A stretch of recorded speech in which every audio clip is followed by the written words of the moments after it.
नमस्कार, शाम के 4 बजने और टाइम्स नाउ नव भारत पर आप सबका स्वागत है। आप देख रहे हैं अर्ली प्राइम टाइम का सबसे सुपरहिट बुलेटिन 4 का फायर। आपके साथ मैं हूं ज्योति मिश्रा। आज खबरों में आपको दिखाएंगे क्या राजस्थान में बीजेपी को वसुंधरा का कोई विकल्प मिल गया है।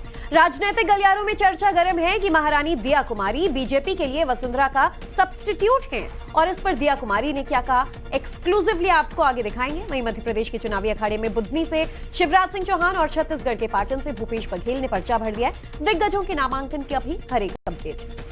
नमस्कार, 4 का फायर में मैं हूं आपके साथ नैना यादव। बात करेंगे शराब घोटाले मामले में गिरफ्तार मनीष सिसोदिया की भी, जिनकी आज मुश्किलें बढ़ी, सुप्रीम कोर्ट से बड़ा झटका लगा। इसके साथ ही बात राजस्थान की भी करेंगे, जहां पर सीएम अशोक गहलोत के बेटे वैभव गहलोत से फेमा मामले में सवाल जवाब किए जा रहे हैं। अभी तक कौन कौन से सवाल पूछे गए हैं, आखिर उसका क्या जवाब आया, हर खबर पूरे विस्तार से। नमस्कार, मैं हूं श्वेता भट्टाचार्य। प्रधानमंत्री मोदी ने गुजरात को आज करोड़ों की सौगात दी है।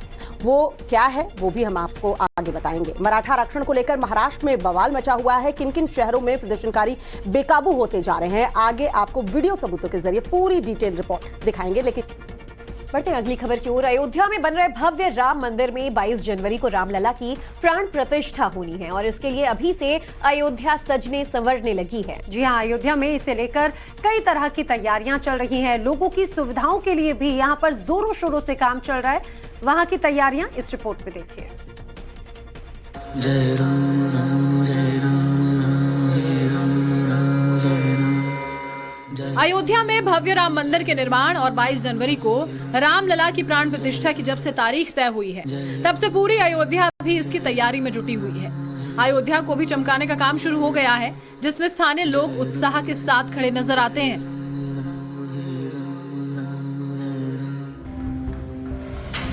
अयोध्या में पार्किंग की दिक्कत ना हो, इसके लिए मल्टी स्टोरी पार्किंग भी बनकर तैयार है, ताकि बाहर से आने वाले श्रद्धालुओं को गाड़ी खड़ी करने में कोई भी परेशानी ना आए। इतना ही नहीं, श्रद्धालुओं के लिए सरकार ने ई रिक्शा का भी बंदोबस्त कर दिया है, ताकि वो आसान किराए में राम जन्मभूमि तक पहुंच सकें।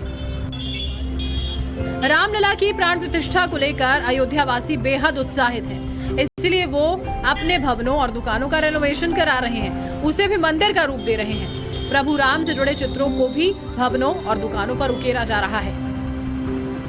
सौंदर्यीकरण का काम जोरों पर है। भव्य मंदिर और रामलला की प्राण प्रतिष्ठा को देखते हुए अयोध्या में प्रभु श्री राम और हनुमान जी के झंडों की बिक्री भी बढ़ गई है। इतना ही नहीं, प्राण प्रतिष्ठा के वक्त पूरी अयोध्या को इन्हीं झंडों से भर देने और घर घर झंडा लहराने की योजना है। और चलिए अब खबरें आपको विस्तार से भी दिखा देते हैं। क्या राजस्थान में बीजेपी को वसुंधरा राजे का कोई विकल्प मिल गया है। दरअसल राजनीतिक गलियारों में आजकल चर्चा आम हो चुकी है कि महारानी दिया कुमारी बीजेपी के लिए वसुंधरा की सब्स्टिट्यूट हैं। जी हां, बीजेपी ने जयपुर की विद्याधर नगर सीट से दिया कुमारी को चुनावी अखाड़े में उतारा है। टाइम्स ऑफ भारत संवाददाता भंवर पुष्पेंद्र ने उनसे एक्सक्लूसिव बातचीत की। रिपोर्ट में दिखाते हैं आपको उन्होंने क्या कहा।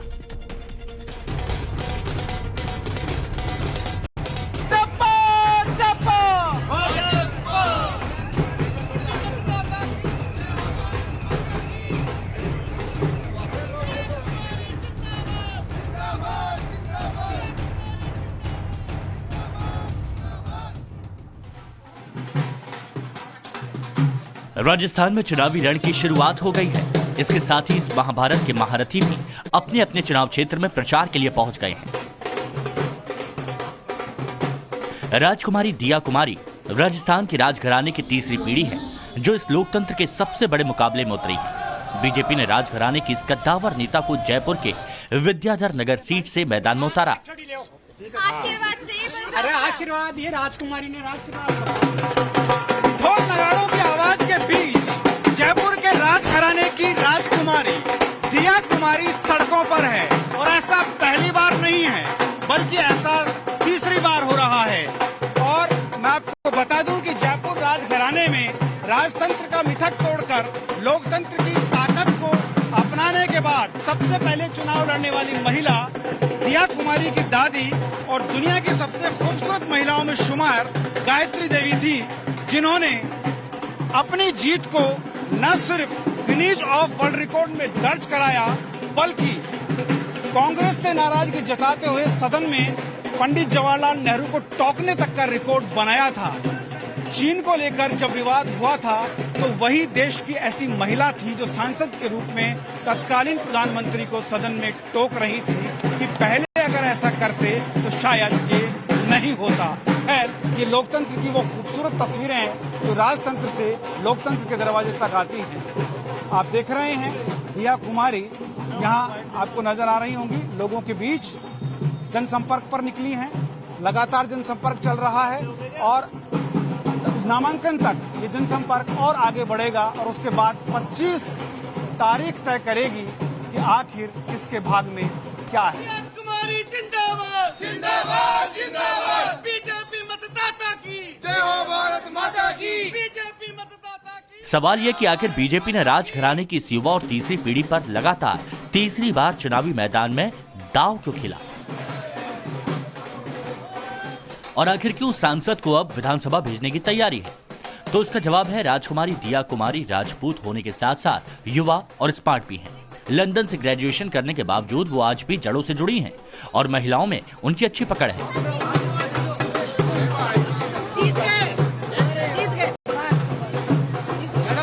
लगता है जनता का जुड़ाव बहुत है, क्रेडिबिलिटी फैक्टर भी सबका होता है, क्योंकि कहीं ना कहीं फैमिली ने, पूर्वजों ने बहुत कुछ दिया भी है। मैं जैसे जयपुर से बिलोंग करती हूँ, यहाँ पर जो भी बड़ी संस्थाएं हैं, चाहे हम बात करें हॉस्पिटल की, सेक्रेटेरिएट की, एयरपोर्ट की, यूनिवर्सिटी की, स्कूल्स की, रोड्स की, सूवेज की, और जितने भी मॉन्यूमेंट्स हैं उन सब चीजों की, तो ये सब चीजें मेरे ही पूर्वजों ने बनाई थी उस समय।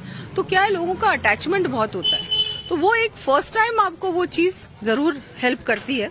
उसके बाद तो आपका काम ही है, और भारतीय जनता पार्टी काम पे बहुत फोकस्ड है, डेवलपमेंट पे फोकस्ड है।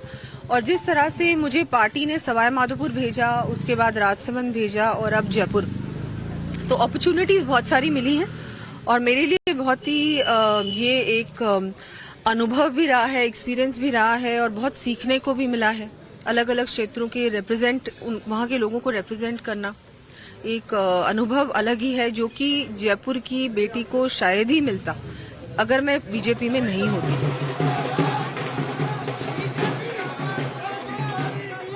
दिया कुमारी को जिस सीट से मैदान में उतारा गया वो बीजेपी का गढ़ है और 15 साल से बीजेपी वहां हारी नहीं है। खास बात यह है कि भैरव सिंह शेखावत के दामाद नरपत सिंह की सीट बदलकर यहां से दिया कुमारी को उतारा गया। तो क्या राजघराने की दिया कुमारी एक और राजघराने की वसुंधरा राजे का विकल्प होने जा रही हैं? सवाई माधोपुर से लड़ाया, विधायक बने आप वहां से, फिर सांसद बने राजसमंद से, अब तीसरी बार आपको आजमाया जा रहा है। तो ऐसा कहा जाता है कि 3 बार आजमाने के बाद कुछ विशेष सोचा है, तो पार्टी ने कुछ विशेष सोचा है? देखिए, मैं पार्टी ने क्या सोचा है क्या नहीं उसके बारे में मैं कमेंट नहीं करूंगी, पर मैं ये जरूर कहूंगी कि मेरे लिए बहुत खुशी की बात है कि मुझे इतना एक्सपीरियंस दिया पार्टी ने। कांग्रेस एक आरोप और एक आकलन भी करती है कि वसुंधरा राजे की जगह दिया कुमारी जी को लाया जा रहा है। कांग्रेस कहती है, बहुत पता है उनको हमारी क्या हो रहा है। आप उनको बोलिए आप अपनी चिंता करें, आप अपनी चिंता करें, हम हमारी चिंता हमारे मोदी जी करेंगे, हमारी पार्टी करेगी, पार्लियामेंट्री बोर्ड करे। तो इस बार कोई चेहरा नहीं? बिल्कुल नहीं, कमल का फूल चेहरा है। पीएम कह चुके हैं। बिल्कुल। मोदी जी का कहना है। विद्याधर नगर विधानसभा से कांग्रेस ने अभी तक अपने उम्मीदवार की घोषणा नहीं की है और यही वजह है कि इस क्षेत्र में अटकलों का बाजार बेहद गर्म है। हर किसी को कांग्रेस के चेहरे का इंतजार है। जेपी में अभी जो प्रेजेंट में जो विधायक थे नरपत सिंह जी राजवी, यहाँ का टिकट काट के उनका चेहरा बदला गया है, तो माहौल अभी तो दिया कुमारी जी के पक्ष में है। बाकी कांग्रेस के टिकट का वेट करना ज्यादा बेहतर रहेगा। कांग्रेस को प्रत्याशी नहीं मिल रहा। क्यों नहीं मिल रहा है? मिले है कैंडिडेट ही नहीं है कोई। अच्छा। सीताराम अग्रवाल जी ले नहीं पा रहे बेचारे, उनको डर है कि मैं हार जाऊंगा, तो दिया।